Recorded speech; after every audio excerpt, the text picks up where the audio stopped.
Hello again and welcome to another 140k Mordian Glory video, and today's video is going to be an after action report for the battle report that I did on Tuesday. Now if you haven't seen that battle report, please go and watch it. There will be a link to it at the end of this video so you can skip ahead and watch it because there will be spoilers about that bat rep in this video. So if you don't want to have anything spoiled, please go and watch the battle report first.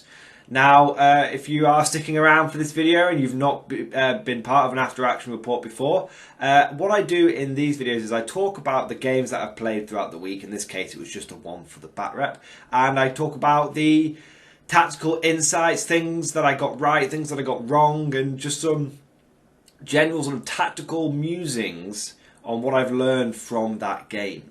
So let's dive straight into this. So firstly, I want to say a big thank you to Sam, whose nickname on the channel will be Sixes, because my god, that guy rolls a lot of sixes. I've actually known Sam for many years. I think he actually was he's my opponent in my first ever battle report on this channel, which was Mordian versus his Admech with some Space Marines. So he's, I've known Sam for years and years.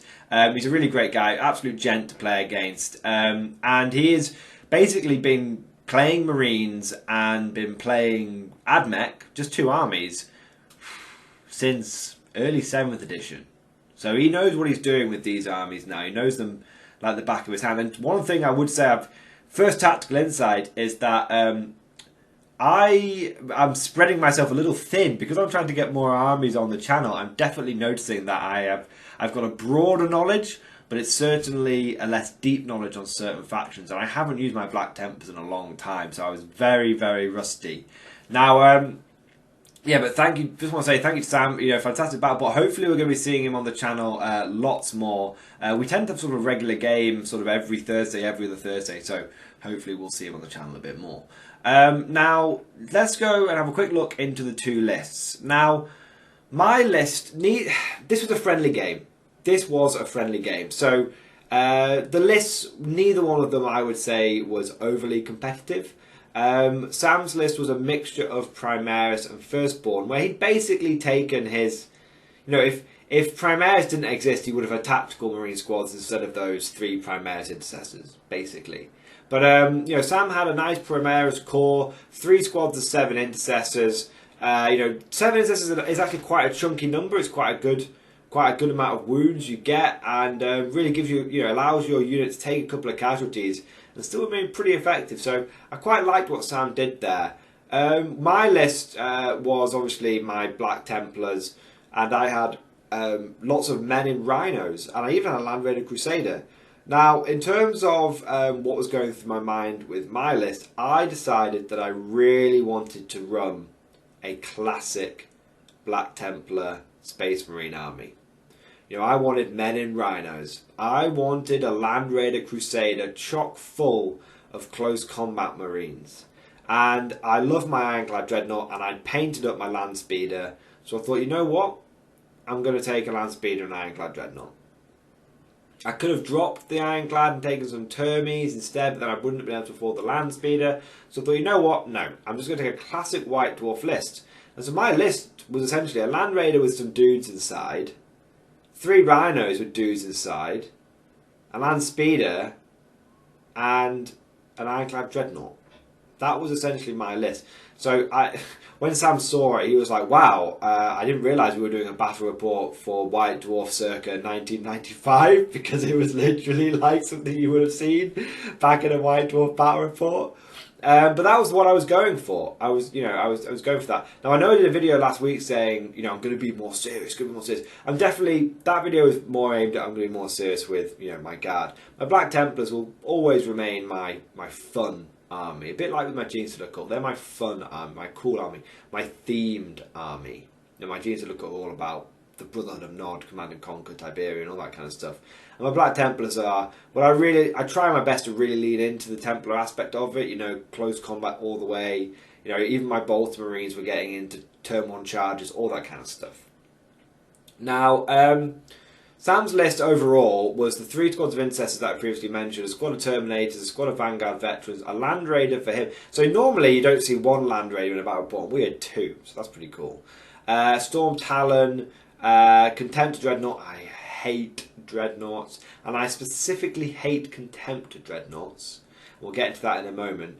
And then he had Captain, Lieutenant, and I'm sure and a Redemptor Dreadnought as well. And I'm sure there's 1 or 2 things I'm forgetting, but it's fully covered in the battle report.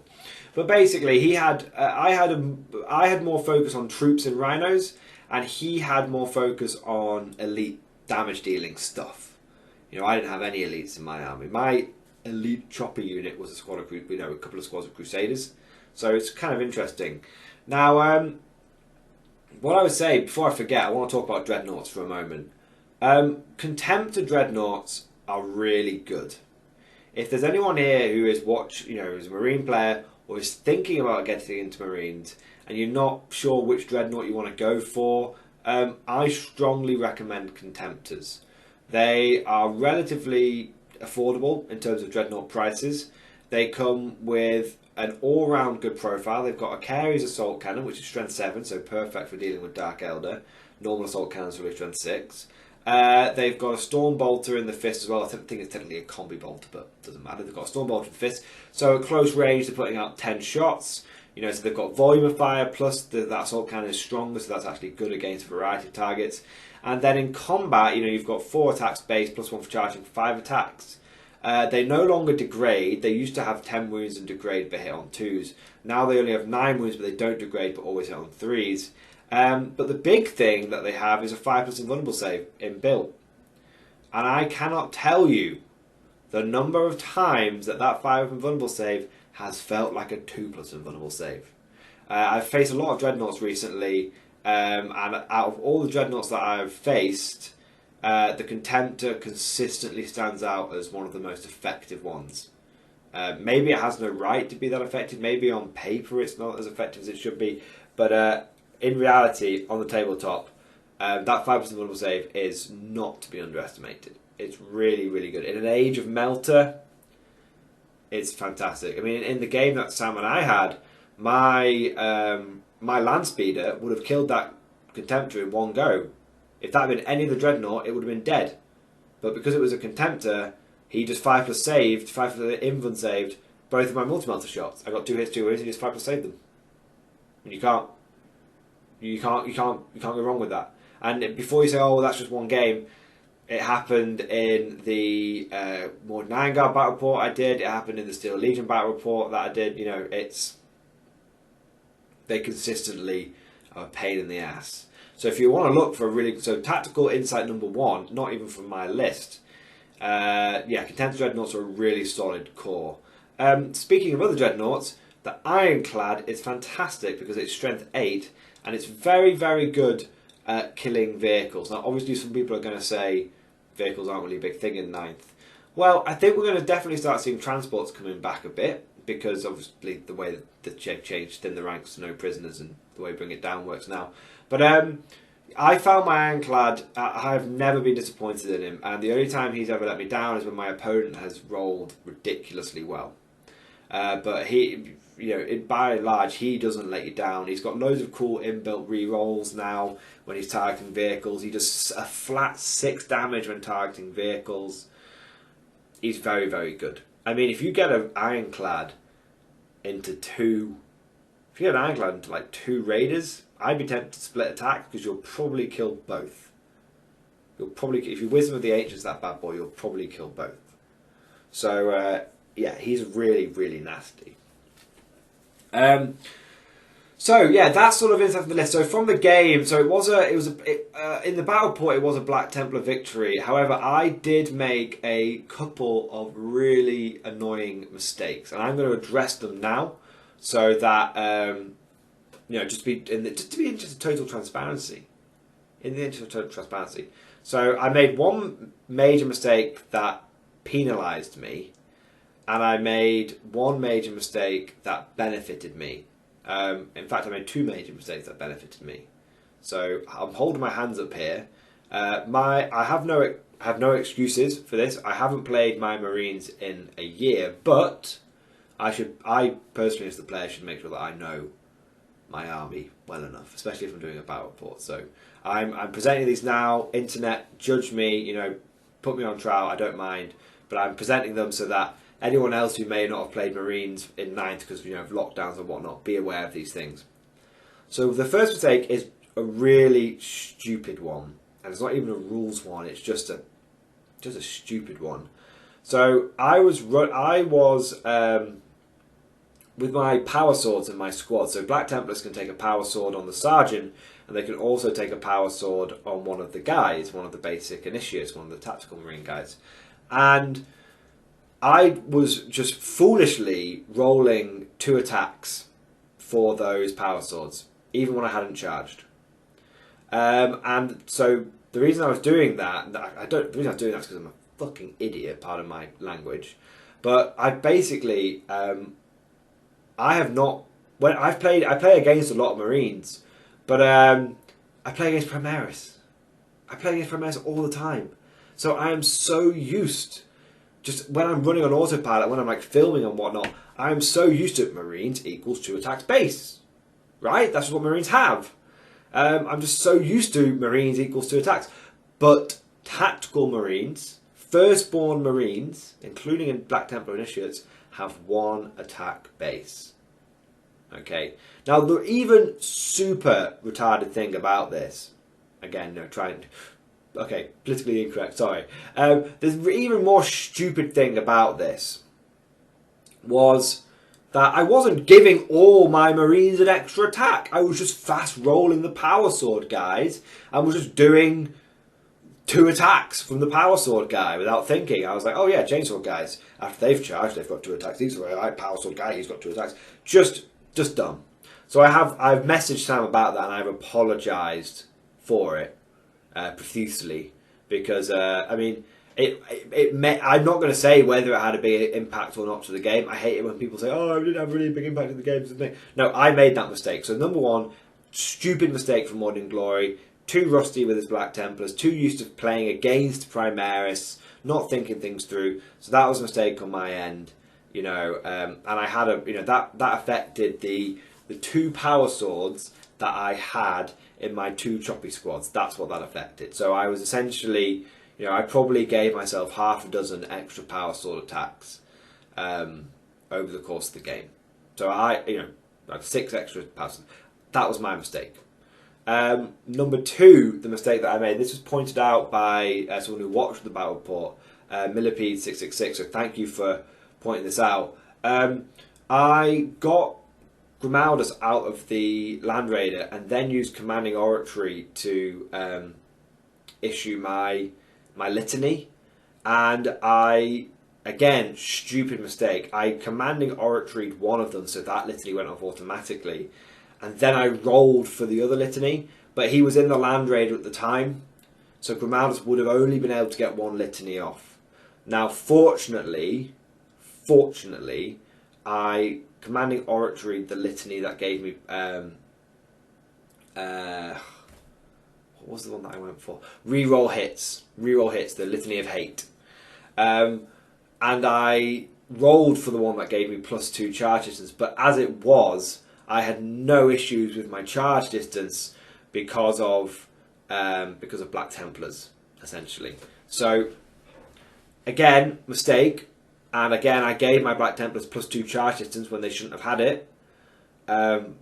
It didn't make an impact on the game, but be aware of that, guys. Okay, be aware of that. Now, the mistakes that I made, I actually made 2 mistakes that didn't benefit, that actually were negatively against me. The first mistake that I made that was against me was to do with Grimaldus and to do with litanies. I didn't realise that Grimaldus knew 3 litanies. I thought he only knew 2. I thought you had to pick between the main Marine ones and the alternative Black Templar ones. But actually, Grimaldus knows 3. He knows Litany of Hate, the reroll aura, inbuilt, and then on top of that he can pick 2 from the main Marine Codex or 2 from the Black Templar Codex. And I only gave myself 2 overall, and I gave them both from the main Marine Codex. Now if I had been doing this properly, I would have taken Litany of Hate and then picked 2 from the Black Templar Codex, and I probably would have gone for the 5+ Feel No Pain 1 and like the reroll 1s to wound 1. So I probably would have gone for those ones, or the +1 attack on the charge 1. Sorry. So that was I pegged myself down a litany when I shouldn't have done, so that was silly of me. And the other thing that I forgot for, like, I think for the whole of turn 1 combat, and bear in mind I got a turn 1 army-wide charge, this was a real doofus manoeuvre on my end.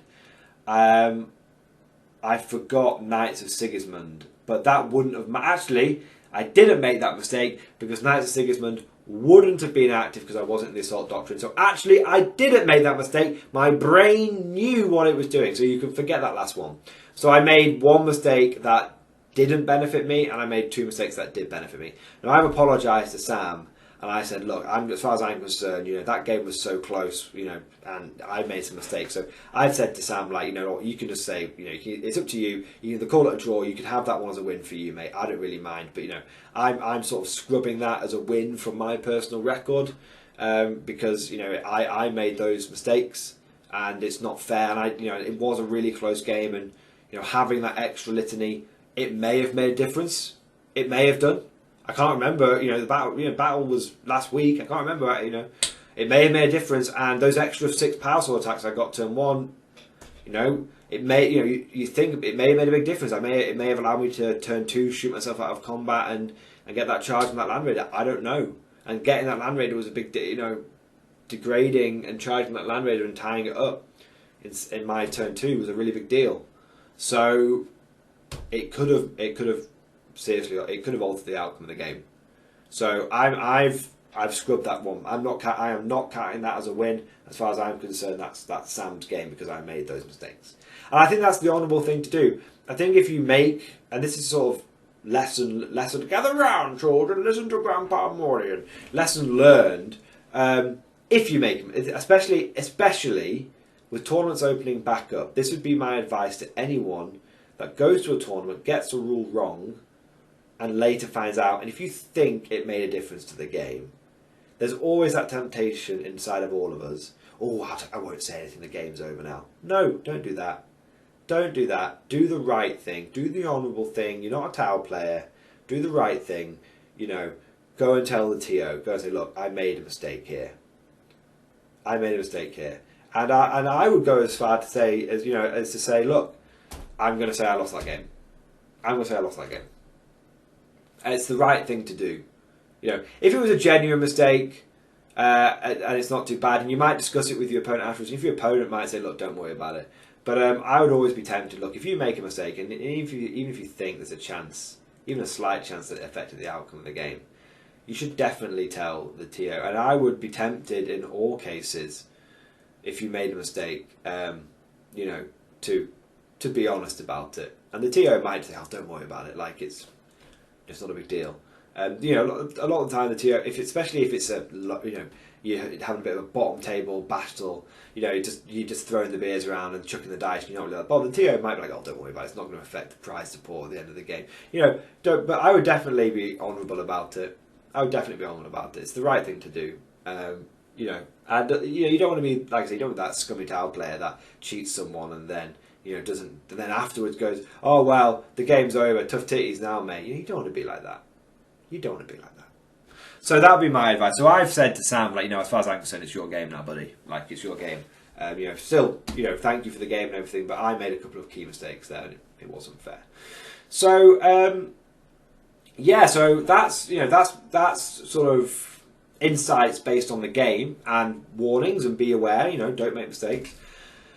In terms of wider tactical implications, it's got my brain thinking. Okay, it's got the old noodle thinking, and I think that Firstborn have got some real competitive teeth. I think you just have to build them that way. a certain way. And I think, and some of you say, oh, of course you'll say this Morning Glory, you're biased, you've got a Black Templar Firstborn army. I think if you're going to run a Firstborn army, the way you're going to do it is Black Templars. And the reason for that is very simple. Your power armor guys are only 15 points a dude. They're not 18 points a dude. And that's stayed that way for God knows how many FAQs now. Since 9th edition dropped, it's stayed that way. So it's hopefully going to stay that way. I think the designers, I think people have mentioned in forums that the designers have intentionally said they want Black Templar Firstborn to be 15 points a pop. That makes you 5 points cheaper than an Intercessor. Now, what's really interesting about that? I'll tell you what's really interesting about that is. Sorry, quick drink. What's really interesting about that is, well, Crusaders can take a chainsword, and you can take an Astartes chainsword. And when you take your Astartes chainsword, it means you get an extra attack, and all your attacks are AP -1. Now, because you're Black Templar, you can take these on your troops. Your tactical marines can essentially take bolt pistol and chainsword. It then starts getting a little interesting because there's two ways you can kind of abuse that. Abuse is the wrong word. Leverage that.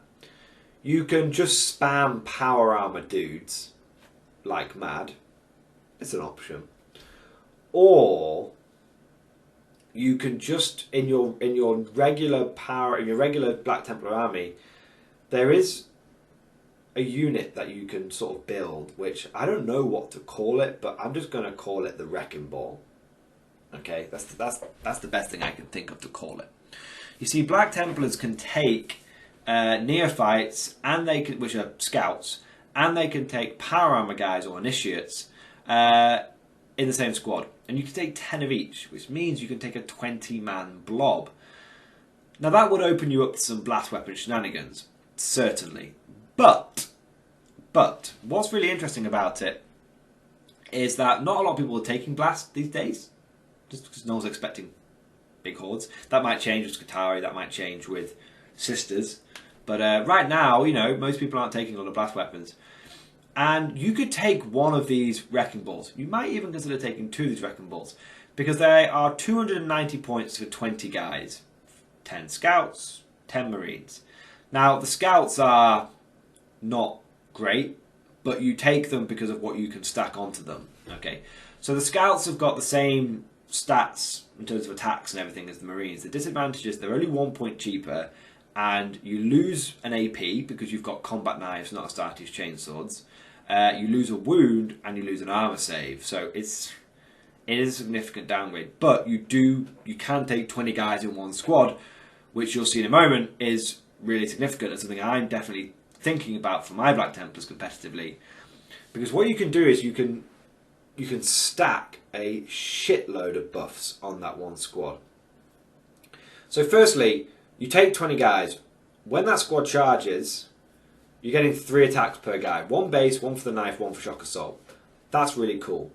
Now there's also a Black Templar litany that I could be getting the name wrong here. I'll tell you what the effect is. The effect is if you charge and you're within range of the chaplain, you will get an extra attack. I think it's called Fires of Devotion. I could be wrong. Okay. Now, that would mean you'd be up to 4 attacks per guy, which means from this 20-man squad, you're getting 80 attacks. Nice. Real nice. Okay. But you might be like, well, 80 attacks, yeah, but 40 of those attacks are at AP dash, and they're only strength 4. Okay. Let me tell you what else you can do. You can take 80 attacks, you can use a Black Templar relic, the Crusader helm, to pick 1 unit to be in the assault phase, which suddenly means all those scout attacks are AP -1, and all those initiate attacks are AP -2, which means you get 40 AP -1 attacks and 40 AP -2 attacks. You can then take High Marshal Helbrecht, who is the chapter master of the Black Templars, and there's 2 reasons you would take him. Firstly, he is a chapter master, so you would, at the beginning of your turn, put the chapter master rerolls on that 20-man blob, and that is now 80 attacks, which are getting full rerolls to hit, which is very, very nice. The other reason you take him is if that blob it happens to be within 6 inches of Helbrecht, they get +1 strength. So now you're getting 80 attacks, AP -1, AP -2, with 4 rerolls at strength 5. Starting to look really nice. Now here comes the kicker. You might be like, yeah, but strength 4, strength 5, you know, that's not going to help. You know, that might help you a bit against like Death Guard and whatnot, but it's still difficult. What about transhuman, this kind of stuff? Because you use the Crusader helm, and because this unit is now in the Assault Doctrine, and because 9th edition is all about elite infantry, what you can then do is, well, what happens then is, because you're in the Assault Doctrine, Knights of Sigismund kicks in, which is the super doctrine for the Black Templars, which means that you would get any 6s to hit would automatically wound. That's really nice with 4 rerolls. That's really, really nice. Now, Knights of Sigismund only works if you've charged or heroically intervened, and it only works if you're in the Assault Doctrine, and it only works if you are targeting a non-vehicle unit, I believe. So, but that's fine because we're in 9th, so non-vehicle's fine because most people are running infantry, elite infantry. So you've got loads of attacks. Now you might be like, okay, but this blob is going to be difficult to get across the field of battle. Well, again, Helbrecht comes into that. His warlord trait, frontline commander, +1 to advance and charge rolls. Don't forget your Black Templars got inbuilt rerollable charges. Then you have a stratagem that allows you. It's Black Templar specific stratagem. I believe it's called. I don't know what the name is, but it allows you to advance and charge. In fact, it allows you to shoot your pistols and advance and charge. You then also have the Black Templar stratagem Devout Push, which allows you to consolidate, even if you haven't advanced or anything. Even if you haven't, even if you haven't made contact with the enemy, you get to consolidate 6 inches towards the nearest enemy unit. So you can move 6 inches, advance an average of 5 inches, because it's 3.5, which is like 4 inches plus 1, 5 inches. So you've got 11 inches across the board, and then you can still charge afterwards.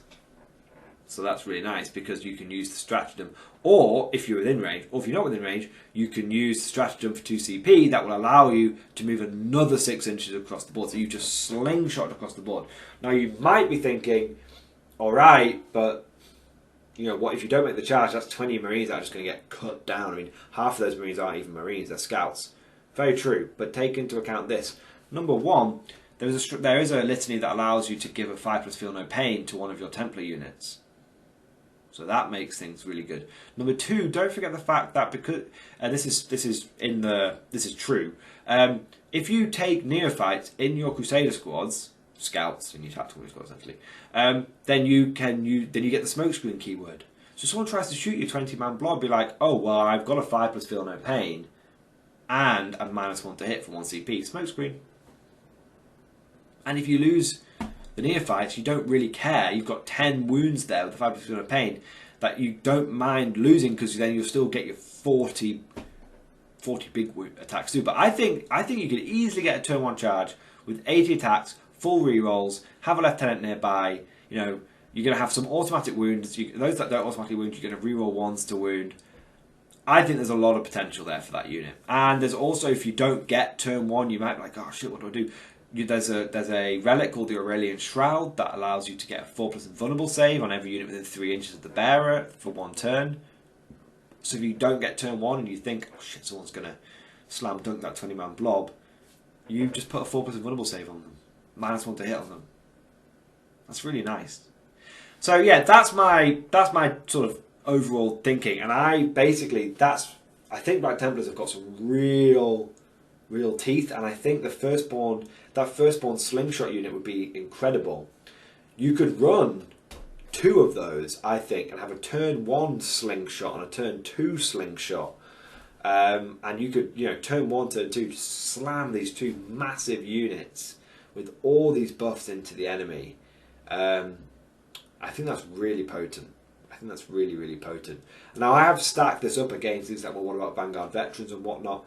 Well, you can take 10 Vanguard veterans with jetpacks, and I mean you can take them with storm shields and like and chainswords, and that costs about the same as taking the the 20-man blob, and the Vanguard veterans will get 50 attacks at AP -2, but the Crusaders will get 80 attacks, 40 at AP -2 and 40 at AP -1. So you get way more attacks. So it's difficult. You know, it is difficult. But I think there's definitely an argument to be made for taking. Those Vanguard vets would have a 4+ save. You know, your Crusaders could have a 4+ via the Radiant Shroud. There's loads of things you could do. So the point is that I think there's definitely some merit to just having this one block or maybe 2 blocks of 20 Crusaders that you just slingshot up the table and just try and do as much damage as possible with them. I think there's some merit there. Let me know what you guys think down in the comment section below. So I hope you guys have enjoyed this video. If you have seen what you've liked it today, please consider heading on over to the old Patreon page. There will be a link down in the description below. And huge thank you to all my Patreon supporters. I actually have a really big announcement, which is thanks to my Patreon supporters and the support that I get, I should be going, COVID permitting, I should be going to Adepticon in 2022. So that's really, really cool. So and tournaments are really opening up in general, and it's thanks to Patreon supporters that I'm able to go to. I think I've got 6 or 7 or maybe even 8 tournaments booked between now and the end of the year. So yeah, that's all thanks to my Patreon supporters. So huge thanks to the Patreon supporters. If you're interested in that, please consider heading on over to the Patreon page, link down in the description below. Thank you for watching, and of course, I'll see you guys next time.